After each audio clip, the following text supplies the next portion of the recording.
और 500 साल तक यह डर रहना चाहिए कि अगर इस देश की सनातन संस्कृति के साथ जो भी कुछ तुमने किया है, इस देश के हजारों मंदिरों को तुमने तोड़ा है, तुम मंदिर तोड़ने वालों के साथ खड़े हो, भारत के साथ नहीं खड़े हो। तो तुम्हें अगर डर लगता है तो कई हजार साल तक लगना चाहिए, और जो डराने में सक्षम है उसे आप गद्दी पे बिठाते रहिए।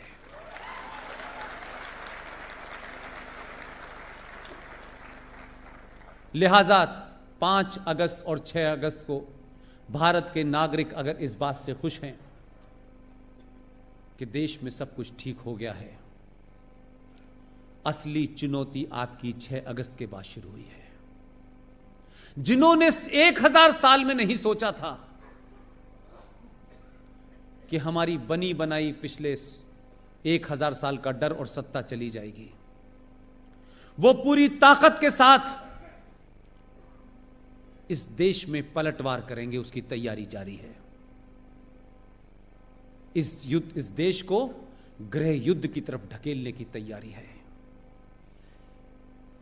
सेकुलरिज्म के नाम पे है, मुसलमान के नाम पे है, मजलूम के नाम पे है, विक्टिम के कार्ड पे है, जय भीम जय मीम के नाम पर बहुत सारी तैयारी की जा रही है। आपको ज्यादा अलर्ट रहना है। इसलिए छोटी घटना बड़ी होने वाली है, और बड़ी बड़ी घटनाओं पे चर्चा ना हो, इसके लिए भी तैयारी की गई है। और यह युद्ध साइकोलॉजिकल युद्ध होगा। इसलिए मस्जिदों से हथियार मिलते हैं तो उसकी खबर नहीं बनने दी जानी चाहिए। इसलिए सेकुलरिज्म का भूत हिंदुओं को इतना चढ़ा दो कि ये सच बात कहने से डरे।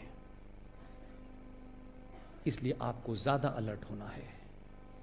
गुजरात की माओ बहनों से मेरी एक दरखास्त है, गुजरात भी इससे ग्रस्त है।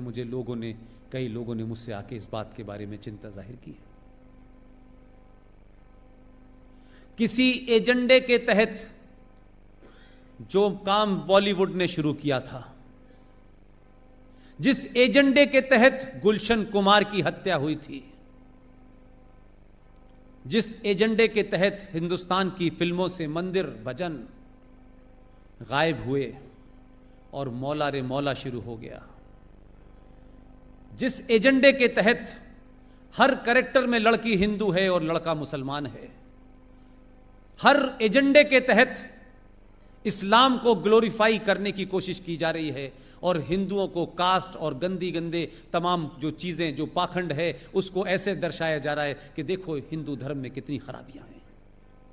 उसी एजेंडे के तहत देश जागृत हुआ है और लोगों ने कंप्लेन करना शुरू कर दी है। एक घटिया सा 2 कौड़ी का प्रोग्राम आता है, बिग बॉस। उस प्रोग्राम के अंदर किसी एजेंडे के तहत ब्राह्मण लड़कियों को दिखाया गया है, और कश्मीर के मुसलमान लड़कों को एक ऐसी अवस्था में दिखाया गया है जो सार्वजनिक तौर पे आप उस प्रोग्राम में देख सकते हैं, लेकिन मैं नहीं कह सकता। एक एजेंडे के तहत यह किया जा रहा है ताकि इस देश के सनातन संस्कृति की भोली भाली लड़कियों को पहले बॉलीवुड के नाम पर खेल किया गया, और अब ये बिग बॉस नाम के टाइप के प्रोग्राम जो चलते हैं बाजारू, उसके तहत किया जा रहा है। मैं ये नहीं कहता कि कोई प्रोग्राम आपकी संस्कृति को कमजोर कर देगा, लेकिन इस पे आपका रिएक्शन आना चाहिए। क्योंकि कुछ लोगों ने यह मान लिया है कि धीरे धीरे धीरे धीरे वो सब करो जिससे कुछ चीजें ग्लोरीफाइड लगें, और उनको चलते रहना चाहिए। फिल्मों का एजेंडा मैंने खूब देखा है। एक साहब अथीस्ट हैं, कहते हैं मैं धर्म को नहीं मानता, लेकिन उन्होंने जितनी कहानियां लिखी हैं, उस कहानियों का सबसे बड़ा कैरेक्टर है अमिताभ बच्चन। वो खुद अथीस्ट हैं, लेकिन उनकी कहानी में अमिताभ बच्चन मंदिर में जाके कहता है कि तुम खुश तो बहुत हुए होगे, आज तुम्हारी मैं देहरी पे माथा टेकने आया हूं। लेकिन वही अमिताभ बच्चन की हर स्टोरी में या तो वो 786 का बिल्ला होता है जिसे गोली लग के निकल जाती है। जितने भी कैरेक्टर हिंदुओं के नाम से हैं, उन कैरेक्टर में या तो वो हिंदू चोर दिखाया गया है, या दोगला दिखाया गया है या वो मक्कार दिखाया गया है। और जितने भी नाम मुसलमान हैं उन नामों के अंदर इतनी इज्जत और इतनी शालीनता दिखाई गई है कि उससे ज्यादा शालीनता कहीं मिलती नहीं है। हर कैरेक्टर के अंदर उसको एक ईमानदार मुसलमान दिखाया गया है, हर कैरेक्टर के अंदर एक खास सोच को बड़ा किया गया है। और मैं नहीं कह रहा, आप सब लोगों ने अमिताभ बच्चन की फिल्में देखी हैं। इस एजेंडे के तहत छोटी सी घटना है, संजय दत्त ने बायोपिक बनाई थी, आप सब ने देखी होगी। उसी बायोपिक के अंदर एक जुमला है जिसने सब कुछ ब्लैक एंड व्हाइट कर दिया, क्योंकि उसमें कुछ झूठ नहीं है।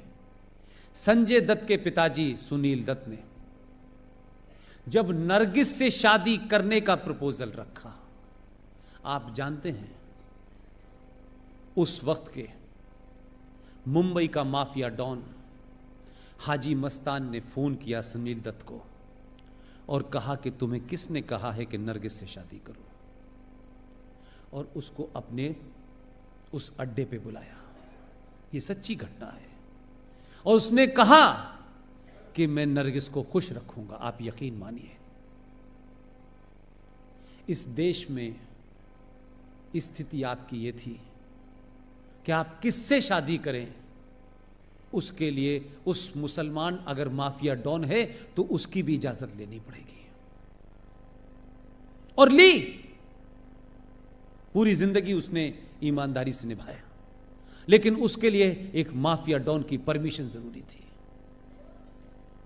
लेकिन आपकी लड़कियों को इसलिए वरगलाया जा सकता है, इसलिए वो इजीली टारगेट हो जाती हैं कि हमारे घर में हमारी माएं, एक एवरेज मां की बात कर रहा हूं, हमारी माएं चमत्कार की खोज में ऐसे ऐसे बाबाओं के यहां चली जाती हैं कि एक बाबा हैं, वो कहते हैं समोसा खाया था, तो वो कहती नहीं, तो उसे चटनी से खाया था, तो उसने कहा खाया था, तो चटनी कौन सी थी, कि लाल रंग की थी, नहीं हरे रंग की थी, तो लाल रंग की खाना, सब ठीक हो जाएगा। ऐसे बाबा बहुत घूम रहे हैं। और भारतीय महिलाएं ये कब से चमत्कार में पड़ने लगी। कोई रहीम साहब के घर जा रहा है, ये अलग अलग बाबाओं ने जो दुकानें चला रखी हैं, इसमें सबसे ज्यादा भारतीय नारी क्यों जा रही है भाई? उसका घर संपन्न है, उसके घर में सब कुछ मौजूद है, क्या ऐसी बात है कि वो चमत्कार के चक्कर में अपने बच्चों और बच्चियों को छोड़ करके इन बाबाओं के भुलावे में आ रही है? और वो बाबा क्या क्या करते हैं वो बाद में पता चलता है। आप सनातन संस्कृति की हैं, आप उस वंशज की हैं जिन्होंने जौहर किया है, आप उनकी वंशज हैं जो दुर्गा बन के जिन्होंने अपने दुश्मनों का सर्वनाश किया है। आप लोग अपनी उन लड़कियों से जिन्होंने हाई स्कूल कर लिया है, जिनके अंदर समाज के बदलाव हो रहे हैं, जिनके शरीर में एक नेचुरल बदलाव हो रहे हैं, आपकी वो बेटी भी इसी समाज में रहती है, उसके अंदर भी अजीब अजीब इच्छाएं जो होंगी वो आएंगी।